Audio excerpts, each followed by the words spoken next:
ciyaartan oo ahayd mid aad u xiiso badan ayaa waxa ay dhaxmartay xulka qaranka ee dalkeena Soomaaliya iyo xulka dalka Tanzania waxaana ka soo qayb galay ciyaarta mas'uuliyiin ka tirsan dawladda federaalka ah ee Soomaaliya iyo boqolaal taageerayaal Soomaaliya oo qaarkood ku labisnaa dharka calanka Soomaaliyeed. ciyaarta oo ku bilaabatay dardar aad u xoogan ayaa labada qaybba waxaa ku gacan sareysay xulka qaranka ee dalkeena Soomaaliya maadaama ay si wanaagsan isugu dhiibdhiibayeen kubadda.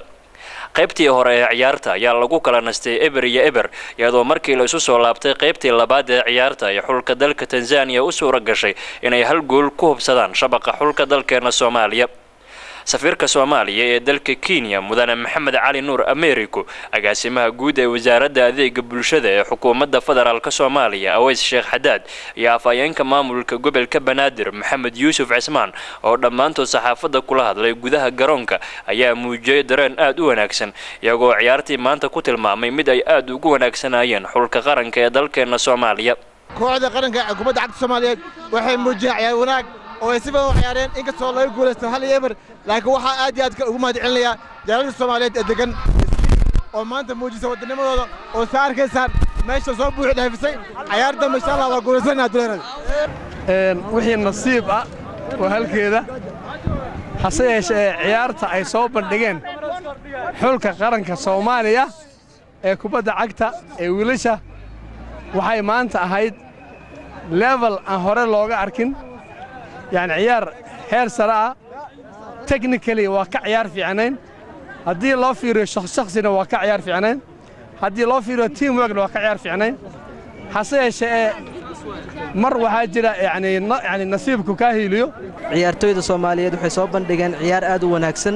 kubadda waa cadii madow isku dayga muhiimadu tahay shacabka Soomaaliyeed Tanzania annaga ka taageero badneen maanta garoonkan dadka jooga waa ogeedeen Soomaalida joogtay iyo mas'uuliyiinta imaaday position Benoni hadii leeraan waa ka fiicneen marka Barcelona waa la tumaa Brazil oo laga badiyaa Benoniga waa cadii madow waxa isku qancinayna waxa waaye Benoniga waa cadii madow in aan maanta warbaahinteena u kala harin oo TV-ga qaranka ugu horeeya uu joogo iyo taageerayaal intaan leeg inay joogto ayaa annaga wax weyn noo ah. tababaraha xulka qaranka Soomaaliyeed Maxamed Cabdulla Farayar oo isna saxaafadda kula hadlay garoonka Nyaanya Stadium ee magaalada Nairobi ayaa dhaliil xoogan u soo jeediyay garsoorihii ciyaarta isagoo carabka ku dhuftay in ciyaartoyda Soomaaliyeed ay soo bandhigeen ciyaar aad u sareysay.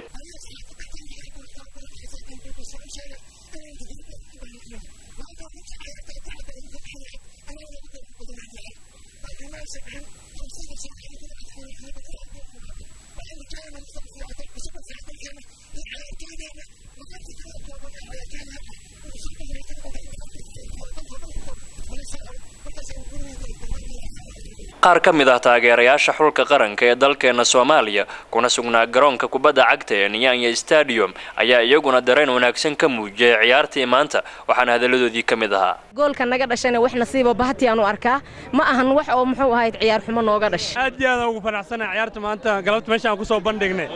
waxaan rajaynayaa kulanka dambe aan u bixi doono xulka Zambia inaan ku badi doono 2-1 maanta dareenkayga ma qiyaasi karo aad baan u faraxsanahay Soomaaliya inay maanta la dhashay Tanzania annagoo qaran ah rifrigo waxaan aqsanaaybo wuxuu naga diiday rigoro ma aqaan ma Tanzania mo taageersan I don't know si lagu tiraamo inkastoo hal iyo waxba looga badiyay xulka qaranka ee dalka Soomaaliya ayaa dhammaan mas'uuliyiintii kala duwaneed ay ka soo qayb gashay ciyaarta iyo taageerayaasha waxay ciyaartan ku tilmaameen in la dhihi karay in ay badiyaan xulka qaranka dalka Soomaaliya maadaama ay soo bandhigeen ciyaar aad u wanaagsaneed oo ay ku wada qanceen dhammaan ka soo qayb galayaashii ciyaarta. Umar Abdi Xasan Umar Caaqil telefishinka qaranka Soomaaliyeed garoonka kubadda cagta Nyaanya Stadium magaalada Nairobi.